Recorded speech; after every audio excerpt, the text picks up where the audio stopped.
recently, though, you've become the leader of the Ontario Party. So first and foremost, a lot of people don't know what this party is. I do, but can you tell us what it is, history, and what's that all about? Yeah, that's a great question.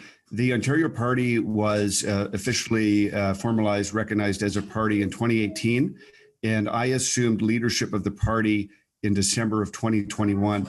So the people that founded the party and have been involved in the party, and of course, there's been some changing of hands at the board level, a few times, but they all have wanted they were all, dissatisfied with the political status quo here in Ontario.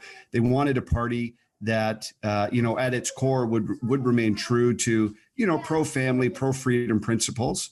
And that today has become the Ontario Party. And I think they've done a great job in terms of, putting that into their charter and their founding documents. And we intend to run basically a full slate this time around, and we're well on our way to doing so. One thing we've learned from the freedom anti-lockdown movement has been we're just trying to find sane people who are of goodwill and want to have a Canada that is for reasonable, law-abiding citizens who want just a basic way of life. Would you say that sort of encompasses the type of person who might be attracted to the Ontario Party?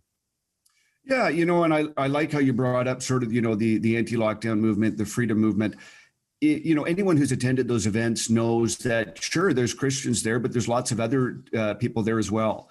And, these are people who love Canada, who love Ontario, who love freedom and love our country. And these are the kinds of people that we're looking for in our party. So one of the things, though, that you're fighting against, and this is classic Derek Sloan, you are taking the bull by the horns and you're going after the big issues and not concerned about what people think about you, which is why you've been such an admirable fella in this game for so long. You're talking about battling critical race theory. So two things. One, can you describe what that is for our viewers and listeners? And two, the actual official legislative things going on that you're concerned about? Yeah, so critical race theory has been described by many people, and I am not seeking to rewrite the wheel on that. But a critical race theory is basically a far left narrative. It's an all-encompassing ideology. I view it as almost a alternative to religion because it has kind of mystical value sets, beliefs, and even concepts. Similar to things like, original sin, in the sense that, some people are, irredeemably racist just by virtue of who they are. They were born that way. It doesn't have anything to do with what they've actually done as a person, but it has to do with their race or their background.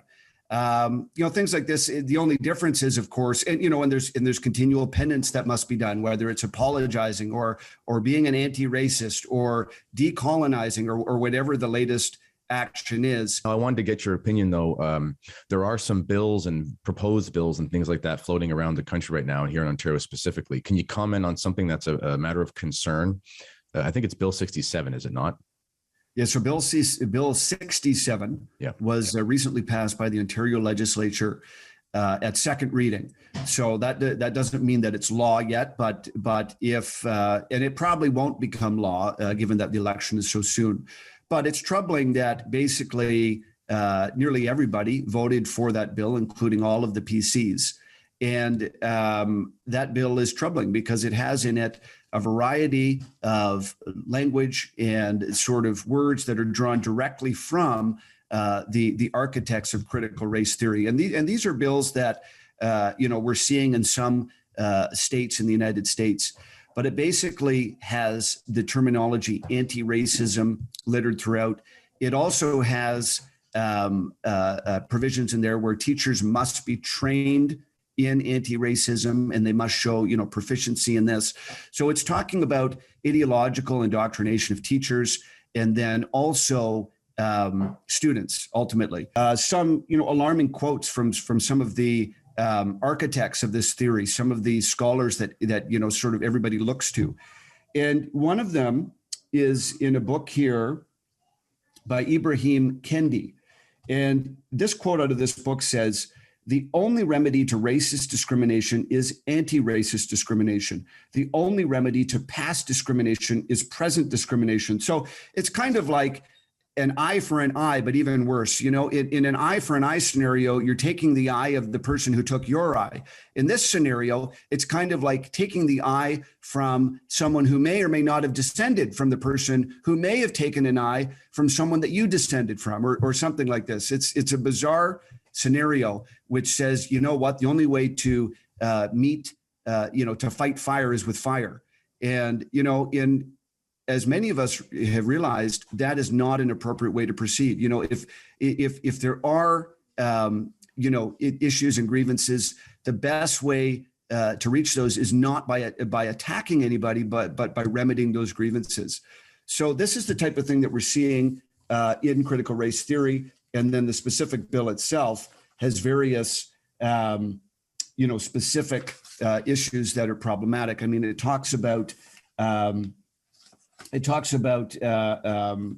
racism against a variety of different people and even Islamophobia. It doesn't mention Christianity. It doesn't mention European or white people.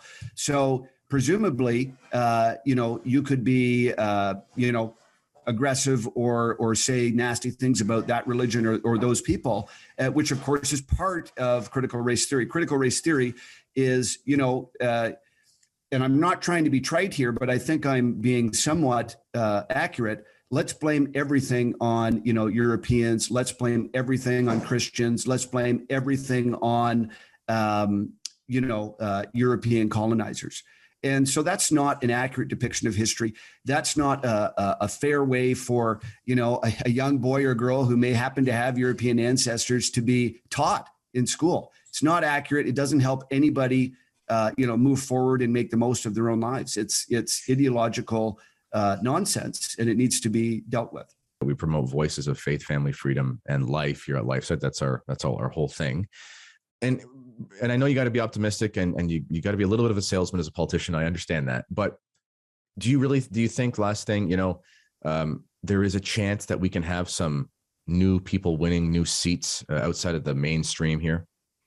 Yeah, I absolutely think there is a chance of that. And, the great thing is that you could end up being in a position where even one or two seats has to hold up an entire government. And that's happened here in Canada recently, several times.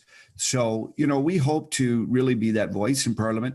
And again, we have to remember as, freedom fighters, it's not just about the next election. It's about the next 10 years, the next 20 years. And, we can build, and we can build big, and we can build to last. And so that's what we're intending to do. I think there's certainly a chance for some seats to be won. And there's a chance for even greater things down the road. Wonderful. Well, thanks for joining us. And ladies and gentlemen, if you've enjoyed this and you want to know more, check out their website. It's the Ontario Party. If you look them up on Google, it's very easy to find. And thanks a lot. And we'll talk to you soon. Thank you.